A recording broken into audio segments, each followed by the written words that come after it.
ನಾಡಿನ ಸಮಸ್ತ ಜನತೆಗೆ ದೀಪಾವಳಿ ಹಬ್ಬದ ಶುಭಾಶಯಗಳು. ದೀಪಾವಳಿ ಹಬ್ಬ ನಮ್ಮಲ್ಲಿರುವ ಎಲ್ಲಾ ಕಷ್ಟಗಳನ್ನ ದೂರ ಮಾಡಿ ಸುಖ ಶಾಂತಿ ಸಮೃದ್ಧಿ ಕರುಣಿಸಲಿ. ದೀಪದಿಂದ ದೀಪ ಹಚ್ಚುವಂತೆ ಪ್ರತಿಯೊಬ್ಬರೂ ಪ್ರೀತಿಯಿಂದ ಪ್ರೀತಿ ಗಳಿಸಲು ಸೌಹಾರ್ದತೆಯೊಂದಿಗೆ ಆಚರಿಸುವ ಈ ದೀಪಾವಳಿ ನಮ್ಮೆಲ್ಲರಿಗೂ ಬೆಳಕಾಗಲಿ. ಮಾಲಿನ್ಯ ಮಾಡುವ ಹಾಗೂ ಅಪಾಯಕಾರಿಯ ಪಟಾಕಿಗಳಿಂದ ದೂರವಿರಿ. ಮಣ್ಣಿನ ಹಣತೆಯ ಬೆಳಗೋಣ, ಹಸಿರು ಪಟಾಕಿ ಸಿಡಿಸೋಣ. ಮತ್ತೊಮ್ಮೆ ಎಲ್ಲರಿಗೂ ದೀಪಾವಳಿಯ ಶುಭಾಶಯಗಳು.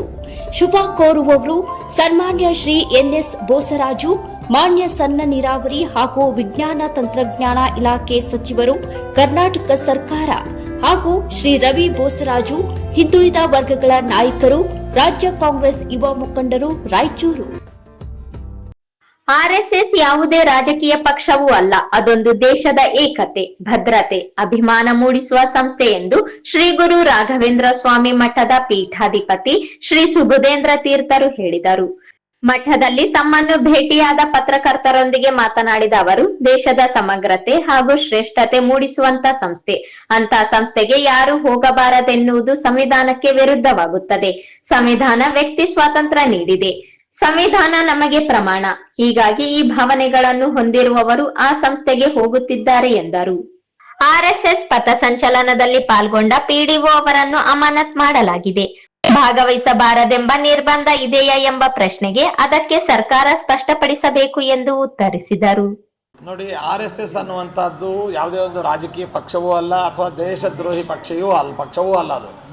ಅದೊಂದು ದೇಶದ ಭದ್ರತೆ, ದೇಶದ ಏಕತೆ, ದೇಶದ ಒಂದು ಅಭಿಮಾನವನ್ನು ಮೂಡಿಸುವಂಥ ಒಂದು ಸಂಸ್ಥೆ ಅದು.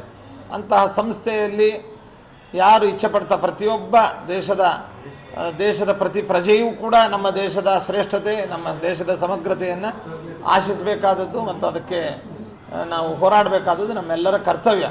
ಆ ಒಂದು ನಿಟ್ಟಿನಲ್ಲಿ ದೇಶದ ಸಮಗ್ರತೆ ಮತ್ತು ಶ್ರೇಷ್ಠತೆ ಭಾವನೆಯನ್ನು ಮೂಡಿಸುವಂಥ ಒಂದು ಸಂಸ್ಥೆ RSS. ಆ RSSಗೆ ನಾವ್ಯಾರೂ ಕೂಡ ಹೋಗಬಾರ್ದು ಅನ್ನುವಂಥದ್ದು ಅದು ಸಂವಿಧಾನದ ವಿರುದ್ಧವಾಗುತ್ತೆ. ಸಂವಿಧಾನದಲ್ಲಿ ವ್ಯಕ್ತಿ ಸ್ವಾತಂತ್ರ್ಯ ಅನ್ನುವಂಥದ್ದನ್ನು ನೀಡಿದೆ ಸಂವಿಧಾನ. ನಮಗೆ ಸಂವಿಧಾನ ಪರಮ ಪ್ರಮಾಣವಾದದ್ದು. ಆ ಒಂದು ಹಿನ್ನೆಲೆಯಲ್ಲಿ ಯಾರ್ಯಾರು ಆ ಭಾವನೆಯನ್ನು ಹೊಂದಿದ್ದಾರೆ ಅಂಥವರೆಲ್ಲರೂ ಕೂಡ ಅದಕ್ಕೆ ಸ್ವಇಚ್ಛೆಯಿಂದ ನಾವು ಪಾಲ್ಗೊಳ್ಳಲೇಬೇಕು ಎಂಬುದನ್ನು ನಾವು ಇನ್ನೊಂದು RSS ಅಲ್ಲಿ ಭಾಗವಹಿಸಿದ್ರು ಅನ್ನೋ ಕಾರಣಕ್ಕಾಗಿ ಒಬ್ಬ PDOನನ್ನು ರಾಯಚೂರು ಜಿಲ್ಲೆಯಲ್ಲಿ ಸಸ್ಪೆಂಡ್ ಮಾಡಿದ್ದಾರೆ. ಸೊ ಏನು ನಡೀತಾ ಇದೆ ಅಂತ ಈಗ RSS ಅಲ್ಲಿ ಭಾಗವಹಿಸಬಾರ್ದು ಅಂತಂದ್ರೆ ಸರ್ಕಾರಿ ನೌಕರರಿಗೆ ಏನಾದರೂ ನಿರ್ಬಂಧನೆಗಳಿದಾವ? ಈಗ ನೋಡಿ, ಈ ಸರ್ಕಾರಿ ನಿಯಮಗಳನ್ನು ಸರ್ಕಾರದ ಇಲಾಖೆಗಳು ಅದನ್ನು ಸ್ಪಷ್ಟಪಡಿಸಬೇಕು. ನಾವೇನು ಜನರಲ್ ಆಗಿ ಹೇಳ್ಬೋದು ಅಂದರೆ RSS ಅನ್ನುವಂಥದ್ದು ಯಾವುದೇ ರಾಜಕೀಯ ಪಕ್ಷ ಅಲ್ಲ ಎಂಬುದನ್ನು ಸ್ಪಷ್ಟಪಡಿಸ್ತಾ ಇದೆ.